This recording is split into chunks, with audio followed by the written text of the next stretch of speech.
Estou, então, nessa manhã representando o nosso presidente, João Carlos Castilho Garcia, do Conselho Regional de Contabilidade, e trazendo aqui um abraço a todos vocês, do nosso presidente, dizer que para aqueles que são profissionais da contabilidade e os que atuam também, o CRC é para todos nós, inclusive é o slogan dele, dessa gestão que terminará em 2025. CRC para todos. Muitos projetos, inclusive para usar nossa sede de forma gratuita para as atividades dos profissionais e correndo todo o estado de São Paulo. Terça-feira eu estava em Jundiaí, hoje estou em Ribeirão, ontem nós tínhamos pessoas, conselheiros do CRC, representantes do CRC em cada cidade. Então, nós estamos fazendo um trabalho enorme para tentar abraçar a todos, porque sem vocês o CRC não existe. Então, por isso que eu gostaria muito de frisar que toda a organização de qualquer atividade, a CEFIM, com essa força motriz na educação continuada, na reciclagem, no conteúdo, no conhecimento, e levar o conhecimento para todos os profissionais da área pública, junto ao Conselho, Essa é a nossa função, essa é a nossa atividade. Porém, nada disso teria sentido nenhum se não tivesse aqui cada um de vocês. Então, por isso, meu muito obrigado e um ótimo dia a todos. Como já frisado pelo Naline, as atividades, então, nós teremos 3 painéis que começa agora e termina a meio-dia. Cada um já sabe do seu horário. Tá. Cada um já sabe do seu horário e nós vamos tentar tratar dentro de cada espaço, dos painéis, mas de forma bem dinâmica. Se qualquer um tiver um assunto ou lembrar de alguma coisa, eu acho que podem ficar bem à vontade aqui, na mesa. Eu acho que a gente pode trabalhar o horário todo mundo junto. Eu acho que o público ganha com isso. Eu vou quebrar o protocolo rapidinho e peço profundas desculpas. Nós teremos mais uma palestra da Secretaria de Tesouro Nacional, que será no período das 11 horas para frente. Eu queria dizer para vocês que o CRC de São Paulo, então todos aqui, decidiu, a nosso pedido, levar ao YouTube, nos dias 27 e 28 de agosto, como ao vivo fosse. Então, todas as palestras que vocês assistiram, pode puxar já lá no site da CEFIM. As apresentações estão todas lá, 100%. Só quem não trouxe, um caso só, que não. Mas poderá reassistir as palestras como ao vivo fosse, contando ponto para o CRC. Vai contar aqui e vai contar também a presença assistindo no YouTube. Desculpa, Taverloff. Mas é importante porque a do CRC era importantíssima. Nós temos muito conteúdo online, que acontece ao vivo, porém fica gravado lá para aquele que não conseguiu participar na hora que foi realizado, mas serve como conteúdo, como reciclagem e conhecimento. E mesmo as atividades virtuais, as atividades online, elas também proporcionam aos profissionais e àqueles que fazem a inscrição na atividade o certificado de participação. Isso também é bastante importante para alguns, mais para outros, menos para alguns. Mas nós, por exemplo, os profissionais que temos que cumprir obrigatoriamente uma pontuação anual de educação profissional continuada, então lá também tem um ranking, tem uma pontuação a cada atividade, inclusive essa também. Eu só vou fazer uma observação. Nós temos o painel ranking da qualidade da informação contábil e fiscal no Siconf, que será apresentado pela Maiara Borges Monteiro. Eu acho que ela ainda não chegou, é isso mesmo? Porque o horário dela é das 11h15, mas enfim, a gente dá uma espremidinha cada um aqui para ter espaço para ela. Então, assim, eu vou pedir para os organizadores, assim que ela chegar, pode trazer ela aqui, a gente faz a apresentação, tá bom? Então, sem muitas delongas, para a gente não perder o horário, Débora? A Débora já me chamou a atenção aqui. Então, acho que a gente não precisa fazer a apresentação do currículo total do Roberto de Oliveira Júnior, nosso mestre aqui, que fará, então, a palestra Erros a Evitar no Último Ano de Mandato, dentro, então, do painel Contabilidade dos Órgãos Públicos Municipais. Por favor, Roberto, fique à vontade. Estamos todos juntos aqui nessa atividade. Bom dia, Marcelo. Bom dia a todos. Bom dia, meu caro Sérgio Nalini. É um prazer, uma honra estar aqui novamente, né?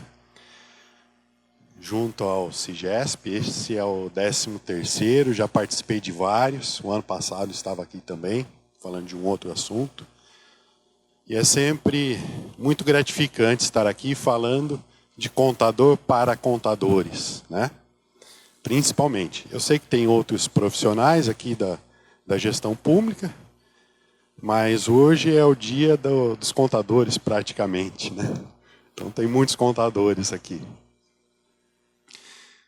Bom, a palestra que me foi incumbida, né, de falar aqui para vocês hoje é a respeito do último ano de mandato.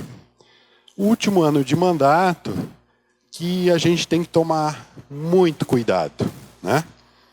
Então, além de erros a evitar, né, os cuidados que a gente tem que ter no tratamento desse último ano de mandato. Mandato dos prefeitos, obviamente, né? Esse, acho que é o meu 6º último ano de mandato, né? Porque eu estou na área pública desde o ano de 2000. No ano de 2000 foi o último ano de mandato, né, daquele prefeito que estava lá em 2000. E foi o primeiro ano da Lei de Responsabilidade Fiscal. E é a Lei de Responsabilidade Fiscal que traz aí algumas preocupações e cuidados que a gente tem que tomar, sendo o último ano de mandato, né?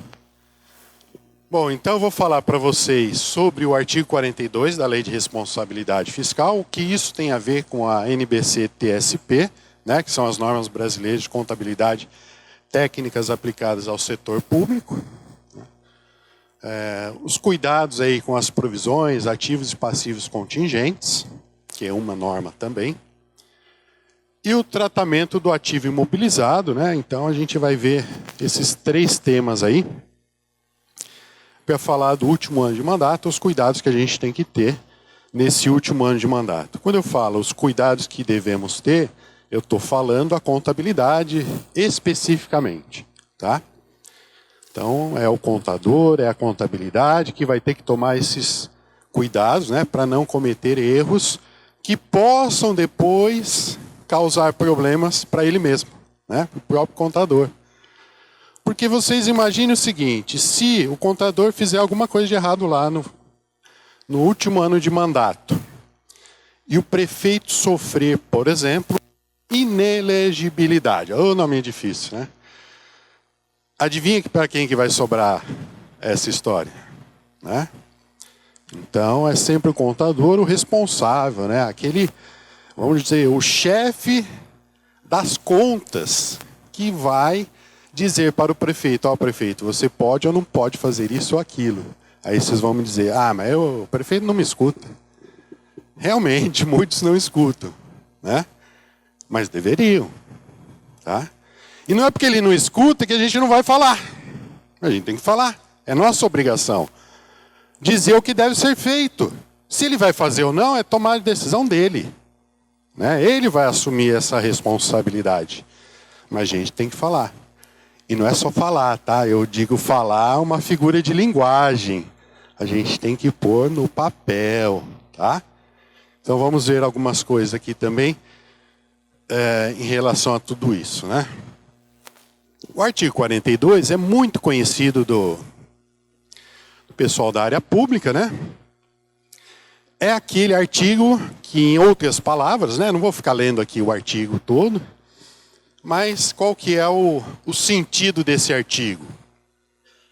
É que o gestor que está encerrando o mandato não deixe dívidas para o seu sucessor, né? Para o mandato seguinte, para o prefeito seguinte, ou às vezes pode ser ele mesmo, né? numa reeleição. Mas mesmo assim ele tem que tomar cuidados. Por quê? Porque tem um limite imposto pela lei de responsabilidade fiscal, que é o final do mandato. Né? Então, em outras palavras, é isso. O artigo fala dos últimos quadrimestres, né? Aí tem alguns espertões, né, que faz o seguinte: deixa de pagar tudo que é antes de 30/4 e paga tudo que é nos últimos 2 últimos quadrimestres, né? Deixa a dívida antes de 30/4. Aí eu pergunto, e a ordem cronológica? Como é que fica nessa situação? Né? Então também não é possível a gente fazer isso, né? Deixar dívidas lá de 30/4 e honrar só aquilo que vem depois de 30/4 do último ano de mandato. Tá bom? Então a gente tem que fazer uma contabilidade, né, que reflita a realidade das coisas, tá? Norma brasileira de contabilidade, ela foi internacionalizada, né? Então a gente segue as normas internacionais de contabilidade aplicadas ao setor público. E por que a gente aderiu às normas internacionais? Para que a gente tenha um nível de informação contábil do mesmo jeito que tem lá os países de primeiro mundo, onde a contabilidade deve essencialmente refletir a realidade daquilo que ocorre no órgão. Se a gente não fizer isso, a gente não está cumprindo a nossa obrigação. E isso é um problema, tá? Um grande problema. Bom, eu vou chamar a atenção para o parágrafo único, onde diz: na determinação da disponibilidade de caixas serão considerados encargos e despesas compromissadas a pagar até o final do exercício. E aí a gente vai lá para a NBC-TSP, estrutura conceitual, no item 1.1, onde o contador ou a contabilidade deve ser feita em qual base? No regime de competência. Tá? Regime de competência. O regime misto, ele só tem uma única finalidade. É controle orçamentário. A partir daí, né, e mesmo no controle orçamentário, a despesa tem que ser pelo regime de competência. Então não tem como fugir. Né? A despesa é regime de competência. Por que eu estou falando isso? Porque também tem alguns espertinhos, né, que querem dar um jeitinho e depois o Tribunal de Contas, muito atento a isso, vai reverter toda essa situação e vai colocar lá o gestor para um parecer de reprovação das contas, né? O que é muito ruim, partindo das informações contábeis. Né? Então, a informação estava lá, não foi feita de acordo, aí o tribunal vai e faz um relatório dizendo: olha, a contabilidade não fez o que deveria ser feito. Isso é muito ruim para o contador. Né? Então, cabe ao contador fazer aquilo que tem que ser feito, doa quem doer. Agora, ele precisa avisar também, né, os seus gestores. Ele não pode ficar só calado, esperando encerrar o ano. Ah, se der, deu, se não der, isso não é problema meu. Né? Cabe a ele também ir informando a situação das contas da prefeitura ou do órgão, né, da administração indireta, como vai ser encerrado o exercício. Porque ele tem condições de fazer essa previsão. Né? Pelo menos daquilo que está sendo feito até agora. É óbvio que pode chegar em determinado momento, vem lá um secretário doidão e querer fazer um empenho de milhões de reais de um contrato para executar esse ano ainda. Né? Aí cabe ao contador dizer: olha, esse contrato não dá para sair esse ano. Não tem saldo suficiente de caixa. Outra coisa importante. No caso do encerramento, né, dessa conferência de restos a pagar e disponibilidade de caixa, isso vai ser feito por vinculação de recursos. Tá? Porque antigamente, o que o pessoal fazia? Eu tenho 10 milhões em caixa. Eu posso deixar 9.999.000 de resto a pagar. Só que dos 10 milhões, apenas 1 milhão era livre em movimentação. E os 9.999.000 de resto a pagar? Era recurso do Tesouro. Ou seja, ele tinha recursos? Tinha, mas vinculado. Né? Então, hoje, o Tribunal de Contas ele vai conferir isso por vinculação de recursos.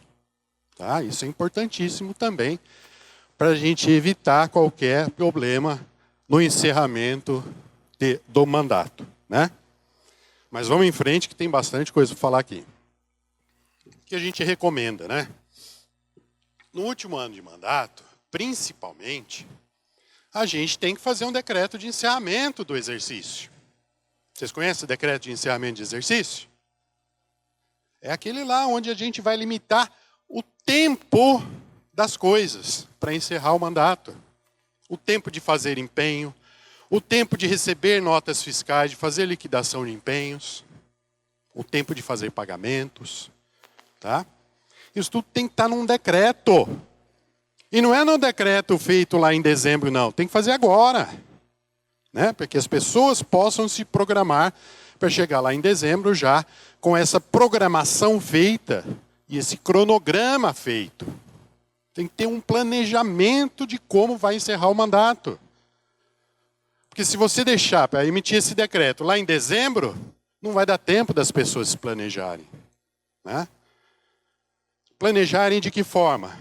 Na emissão de empenhos, se planejarem na liquidação de notas fiscais, de não ficar pedindo materiais, serviços lá na última semana de dezembro.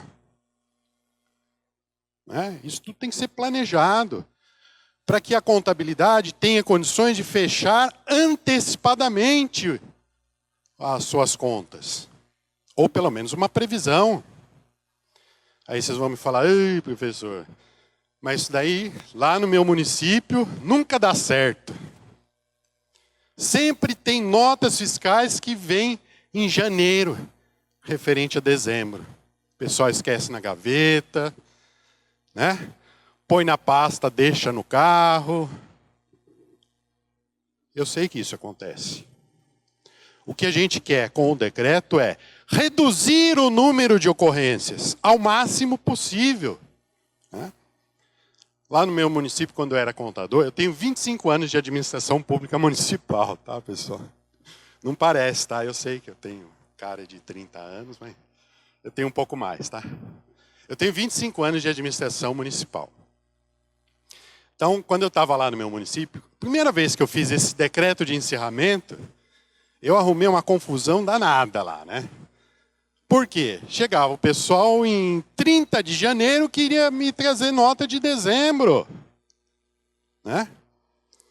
Aí eu comecei a fazer um processo administrativo. Agora você vai justificar por que essa nota ficou aí parada até 30 de janeiro, sendo que era uma nota de dezembro. É óbvio que essa pessoa não gostou muito, né? Tem uma tromba gigantesca. Não olha na minha cara até hoje. Mas nunca mais ele esqueceu uma nota fiscal na gaveta. Né? Então, a gente vai reduzindo ao máximo essas ocorrências. Agora, pode ocorrer por eventos fortuitos, né? Enfim. Com o decreto, a gente reduz ao máximo. Né? É mitigar os riscos, que a gente chama isso. Né? O pessoal do controle interno gosta dessa palavra. Mitigar os riscos. Folha de pagamento e encargos. Né? Folha de pagamento e encargos da competência de dezembro tem que ser empenhado, contabilizado em dezembro. Tá? Eu sei que a maioria já faz isso, né? Mas só para lembrar o pessoal que tem alguns também, né? Chega principalmente no encerramento de mandato, escuta, ô contador, não dá para deixar essa folha aí para... Nós vamos pagar só dia 5 de janeiro mesmo, né? O próximo prefeito vai pagar dia 5 de janeiro. Não dá para deixar essa folha aí para empenhar em janeiro, não? Né? Não dá. Tá? Não dá. Folha e encargos de dezembro tem que ser empenhado em dezembro. Tá? Sob nenhuma hipótese pode ser empenhado em janeiro. Ah, mas o pagamento só vai ser em janeiro. Não importa, o regime é de competência. Tá? E aí,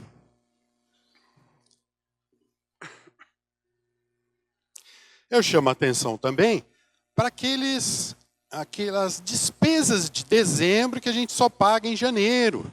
Não é só a folha de pagamento, né? Tem ainda as contas. Contas de energia elétrica, por exemplo. Né? Toda a conta de energia elétrica vai ter lá na nota fiscal, na fatura, vai ter lá. Conta do mês de dezembro. Aquela conta, ainda que seja pago lá em fevereiro, né, algumas companhias elétricas jogam o vencimento bem para frente. Ainda que ela seja paga lá em fevereiro do ano seguinte, ela tem que ser empenhada e contabilizada em dezembro, porque ela a competência é de dezembro. Professor, mas eu sempre estou empurrando essas contas, né? No mês seguinte. Agora em dezembro vou ter que empenhar duas? Vai. Por quê? Porque você estava fazendo errado, meu querido. É regime de competência, né? Então tem que ser a conta no mês que ocorreu a conta, tá? Não no mês seguinte. Outro problema que a gente vê também é a questão das férias dos professores, né? Férias de professores. Por quê? Principalmente no encerramento de mandato. Férias dos professores ocorrem em janeiro, na maioria dos municípios. Ocorre logo no primeiro dia útil de janeiro até o final de janeiro. Aí, se a gente vai colocar os professores de férias, logo na primeira semana útil de janeiro, quando que tem que ser feito o empenho e o pagamento? Dá para fazer em janeiro? Não dá, porque pela CLT você tem que pagar antes. E a maioria dos regimes estatutários que eu conheço tem que pagar antes de sair, porque eles seguem mais ou menos o padrão da CLT. Tá? Então aí nós temos algumas dicas para dar para o pessoal, né? Principalmente agora, encerramento de mandato. Primeiro, uma das dicas ponha o início das férias dos professores na segunda semana de janeiro. Tá? Aí você coloca na segunda semana de janeiro, põe uma semana ali de planejamento, ou mesmo de recesso, mas conta a partir da segunda semana de janeiro. Ah, mas aí não vai dar os dias letivos, né, no ano. Ué, então muda. Põe as férias dos professores em julho e faz o recesso em janeiro. Você resolveu essa situação. Tá? Outra coisa, alguns sistemas permitem, né, você fazer um empenho extra-orçamentário. Eu sei que o pessoal não gosta muito disso. Por quê? E por que ele seria extra-orçamentário? Porque você está antecipando o pagamento de um período que vai ser só no ano seguinte. Tá? Portanto, não é orçamento do ano que você vai pagar. Melhor dos mundos é você ter saldo suficiente para pagar essas férias, fazer o empenho em dezembro mesmo e tudo bem. Esse seria o melhor dos mundos. Mas, de repente, não tem saldo de caixa suficiente para esse pagamento. Por quê? Em geral, é um pagamento grande. Nós estamos falando de uma folha da Secretaria de Educação, que é uma das maiores partes da folha de pagamento da maioria dos municípios, não é? Educação e saúde. São as maiores que tem. Então, é um recurso importante. Tá? Mas, tomando esses cuidados, né, eu acho que dá para a gente reverter essa situação e não ficar preocupado com as férias dos professores. Outra coisa, rescisão dos comissionados, né? Os comissionados é aquele pessoal, eu até coloquei num outro slide ali, né? O pessoal de fora, né? Que vem de outros municípios, que não é do município. Em geral, esse pessoal vai embora quando termina o mandato, né? Principalmente quando vai mudar de prefeito. Então, nesses casos, pessoal, tem alguns prefeitos, né, que querem deixar o problema para o prefeito seguinte. E não faz a rescisão dos comissionados. O que ele está fazendo? Uma forma de burlar a lei, né? Ele está empurrando isso para o prefeito seguinte, essa dívida, vamos chamar assim, para o prefeito seguinte. Isso é outro problema também que a gente deve alertar os prefeitos. Falar, prefeito, não faça isso. Por quê? Porque isso também é passível de verificação do Tribunal de Contas, né? Ele vai verificar. Ué, mas os comissionados, logo no primeiro dia útil do ano seguinte, foi exonerado. É óbvio, né? Que foi uma forma de empurrar essa dívida, esse problema, para o prefeito seguinte. E é isso que a lei quer evitar. A lei de responsabilidade fiscal quer evitar esse tipo de problema, né? Então, o certo é fazer a rescisão, 31/12/2024, nem que pague depois, mas teria que estar empenhado e liquidado dia 31/12/2024. E vamos em frente. Questão das receitas, né?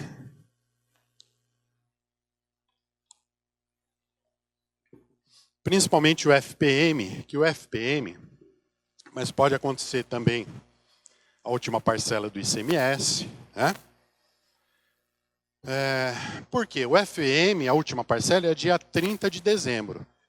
Essa parcela de 30 de dezembro tem que ser contabilizada como receita de 2024, tá? Assim como também a parcela do ICMS, ok? Por que eu estou frisando isso, pessoal? Eu sei que pode parecer óbvio, né? Mas eu já vi casos em que o prefeito da oposição assume o mandato, chega o secretário de Finanças lá no contador e fala para ele, não, você não vai contabilizar essa receita em dezembro, não. Vai contabilizar em janeiro, né? Dando ordem para o contador fazer algo errado. Não é errado? Se a receita é de dezembro, ela tem que ser contabilizada em dezembro. Tá? Por quê? Regime de competência para contabilidade. Ok? E nesse caso, vai até o regime misto. Por quê? Porque entrou na conta dia 30 de dezembro. Né? Então, também tem que tomar esse cuidado. Para isso, pessoal, a gente tem que fazer a conciliação bancária prévia. Não deixar para fazer em janeiro. Vamos já fazendo a conciliação por semana. Eu sei que é difícil, mas aqui, encerramento de último ano de mandato, gente, não tem jeito. A gente vai ter que se desdobrar, viu? Quem está com férias marcadas aí para a virada do ano? Tem alguém? Cancela. Dá tempo ainda, viu? Contador, é obrigação dele estar lá dia 31 de dezembro de 2024, pessoal. Viu? Faz parte da nossa profissão. São os ossos do ofício. Né? E no dia 2 também. Então, contador, ó, não dá para tirar virada de ano e nem em janeiro, viu, gente? Contador tira férias em julho mesmo. Né? E mais um stick puxa, né? Se a administração não for continuar, ainda vem a equipe de transição, né? Então, quem está hoje quer que empenhe em janeiro e quem vai entrar quer que empenhe em dezembro. É isso mesmo, né? Veja, contador não está lá no órgão público para fazer vontade de prefeito. Ele está lá para fazer o que é certo, tá? Mas tomem cuidado, viu? Para não exagerar no que é certo. Porque eu já vi contador exagerando também, né? Cuidado, tá? A gente tem que fazer o que é certo. Mas não é exagerar, ok? E outra coisa, Eu sempre falo, né? A gente não tem que brigar com ninguém, a gente tem que convencer as pessoas do que é certo. Tá? Aí, se elas querem fazer errado, façam, a consequência é delas. Né? Bom, outra coisa que a gente sempre recomenda, né? Anulação de empenhos não liquidados. Tá? Mas vejam, aqueles que não são vinculados. Porque o vinculado, muitas vezes, ele tem já o recurso. Vou dar um exemplo. O município recebe dinheiro do governo federal para fazer um posto de saúde. O dinheiro foi liberado no último semestre do mandato. Provavelmente essa obra não vai sair, né, naquele ano. Vai ficar para o ano seguinte. Então vai ter o processo licitatório, teve o processo licitatório, contratou a construtora, vai emitir o empenho. Vai emitir em 2024? Pode emitir. Por quê? Porque tem o recurso na conta. Tá? Aí pode ficar sem liquidar mesmo, não tem problema. O problema são aqueles empenhos não liquidados de recurso próprio. Tá? Por quê? O empenho não liquidado de recurso próprio é um problema, hein, pessoal? Você está criando um outro orçamento para gerir no ano seguinte, com o mesmo recurso. Então, restos a pagar não processado nem deveria existir no caso lá da fonte 1, né, recurso próprio. Nem deveria existir. Por quê? Senão você estará criando novas dotações. Né? Você criou uma nova dotação, uma nova verba orçamentária para o ano seguinte. Tá? Aí vocês vão falar, professor, mas anular todos esses empenhos, depois não vai dar problema não no ano seguinte? Se chegar uma nota e eu não tiver o empenho, aí que a gente tem que tomar mais cuidado ainda. Por quê? Dia 2 de janeiro, ou no primeiro dia útil de janeiro, eu tenho que estar com o reempenho do saldo que eu anulei. Tá? Para evitar chegar a nota sem eu ter o empenho. Porque o contrato vai estar em vigência. Então, aí vocês têm que conversar com os desenvolvedores de sistemas. Né? Eu conheço alguns que não fazem, mas eu conheço alguns que fazem o reempenho automaticamente. Tá? Se o contrato estiver em vigência, o próprio sistema, você dá um comando lá, ele já reempenha tudo de novo no primeiro dia útil do ano, para evitar esse problema. Tá? Então, isso tem que se atentar também antes de fazer a anulação de empenhos. Tá bom? Por que isso? Porque senão você vai deixar empenhos que não é devido, na verdade. Né? O empenho não liquidado ou restos a pagar não processado, você não deve ainda para o credor. Tá? Então, você elimina aí valores que poderiam ser contados lá na despesa para comparar com a disponibilidade de recurso. Ok? Ao mesmo tempo, né, a gente tem que tomar cuidado com os empenhos liquidados. Hein? Empenho liquidado não pode anular não, hein, pessoal? A não ser que seja por um motivo muito justificado. Tá? Mas empenho liquidou, só resta uma coisa para ele: ser pago. Tá? Por que eu estou falando isso? Porque também eu já ouvi, né? Inclusive advogados, recomendando aos seus clientes para anular os empenhos. Não, liquidado já. Anula esses empenhos aí, para você não ficar com esse problema. Mas não fica com esse, mas arruma outro. Né? Maior ainda. Tá? Então, empenho liquidado não é passível de anulação, a não ser por um motivo muito justificado. Tá? Então, é sempre bom fazer um controle financeiro, né, para não chegar lá em dezembro e descobrir, não vai dar para fechar as contas. Aí já é tarde demais, pessoal. Viu? Outra coisa, tem que fazer fechamento mensal. Eu sempre chamo a atenção dos contadores, né, das prefeituras, dos órgãos públicos. Pessoal, tem que fazer fechamento mensal, apurar resultado orçamentário e financeiro mensalmente. Viu? Não deixe para fazer isso no final do ano. No final do ano já é tarde demais. Tem que fazer mensalmente. E passar isso para o seu secretário, para o seu prefeito, mensalmente. Né? Para ele vendo aonde que ele está se metendo muitas vezes. Vamos falar um pouquinho de provisões, ativos e passivos contingentes. Por quê?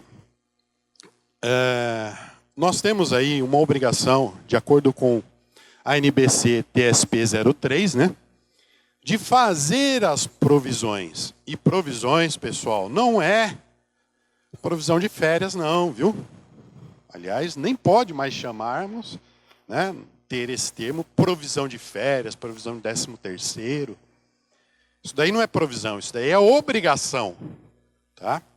Então, ele entra lá como contas a pagar. Então, férias. Tá? Férias que vão vencer ainda, mas que já tem o funcionário, né, o empregado, ele já tem o direito de 1 dozeavos, 2 dozeavos, 3, 10. Muitas vezes ele já tem férias vencidas, mas não tirou ainda.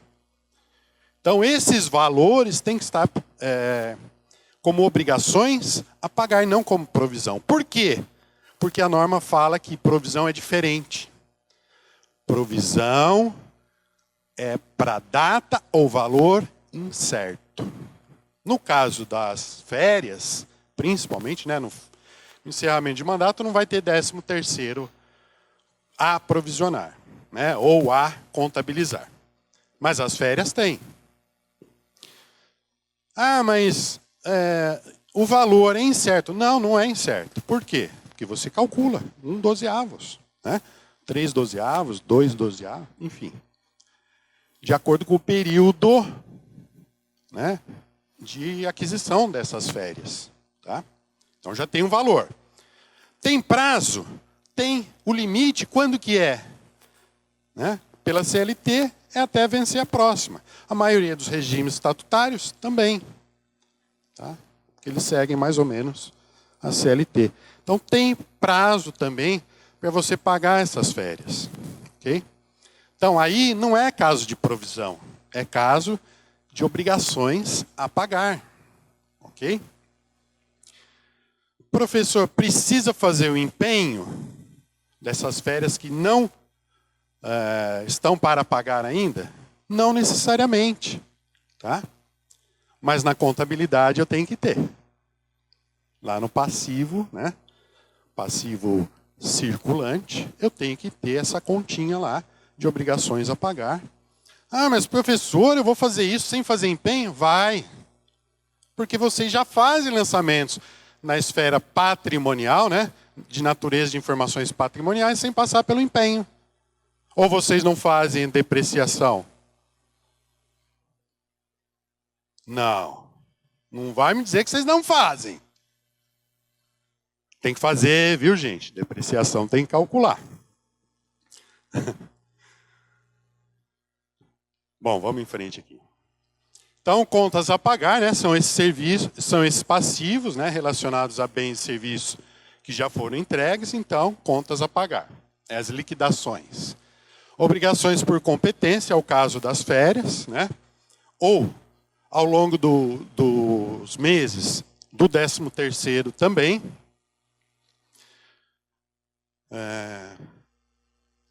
Então, obrigações por competência, ele viram contas a pagar também, né? Passivo circulante.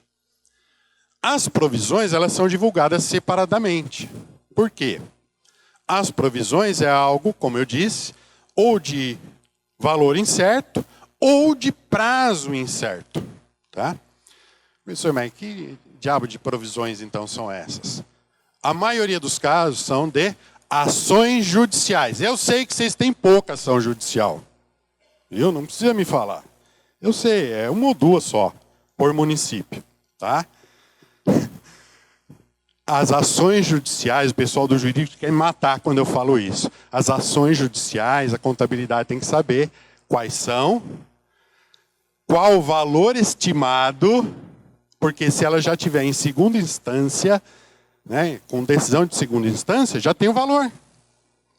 Né? E esse é o caso da provisão. Por quê?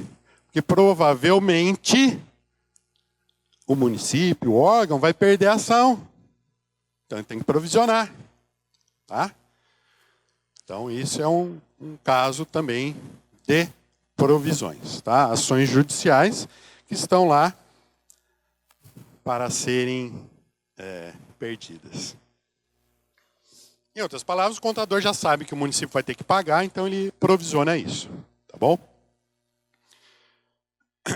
Já falei da questão aí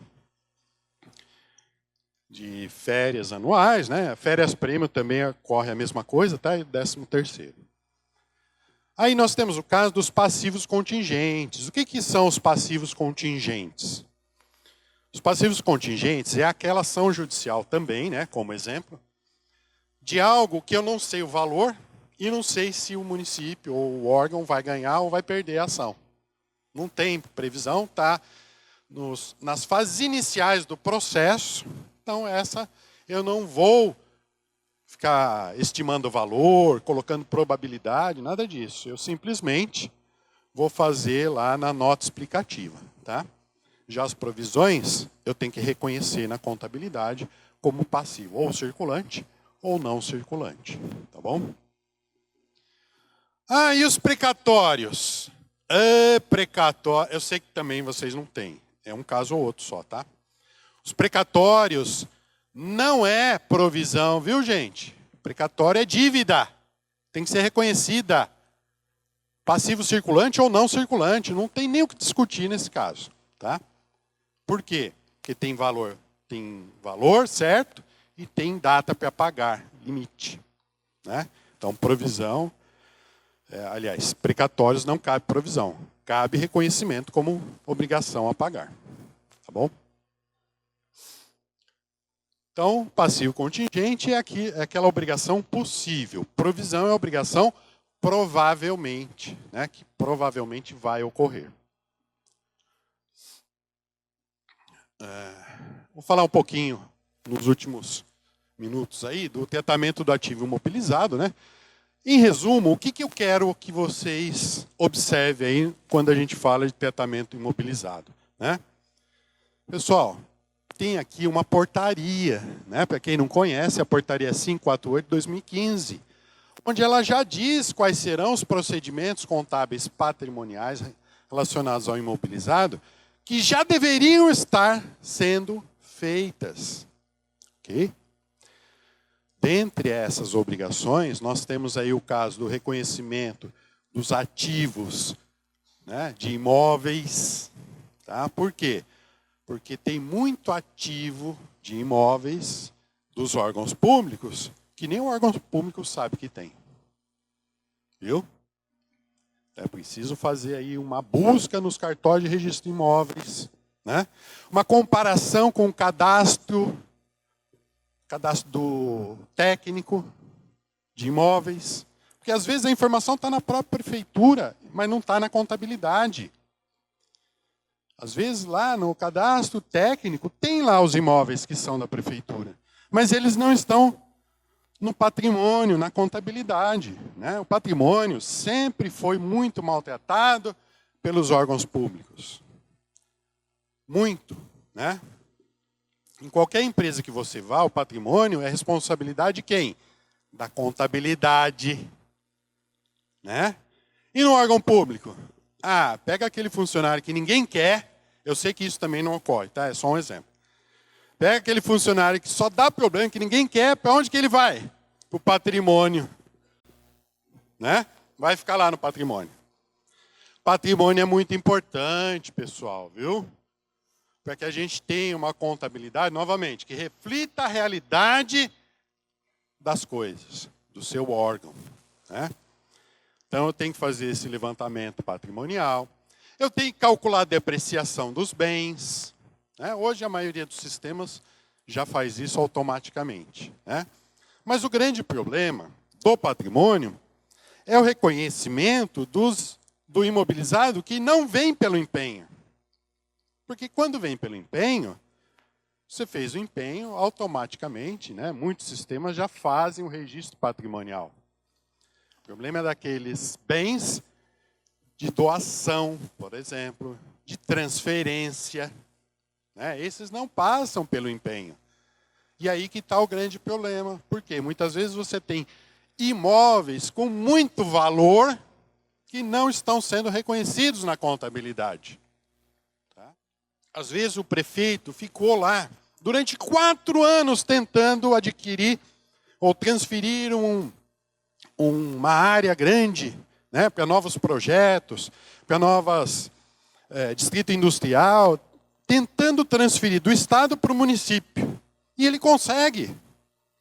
Uma grande área, uma área valorizada que estava lá no Estado, e através da política, né, ele consegue que o Estado faça uma transferência, uma doação para o município. Aí ele pega o balanço patrimonial, vai olhar lá o ativo imobilizado terrenos, cadê o imóvel? Não está. Tem 1.000 cruzeiros lá de terreno. Né? Cuidado, hein, pessoal. É obrigação da contabilidade também reconhecer, avaliar, reavaliar os bens patrimoniais e fazer também a depreciação, para a gente refletir a realidade daquilo que está lá no órgão. Essa é a obrigação do contador. Né? Então, é isso que eu tinha que trazer para vocês hoje. Pessoal, meu tempo já se esgotou. Vou levar choque. Espero que vocês consigam aí encerrar bem esse mandato, né? Sem brigar com ninguém, mas informando, tá, pessoal? Vamos informar lá a quem de direito o que vai ocorrer, né? Ou pelo menos uma previsão do que vai ocorrer até 31 de dezembro de 2024, tá bom? Muito obrigado pela presença. Fiquem com Deus.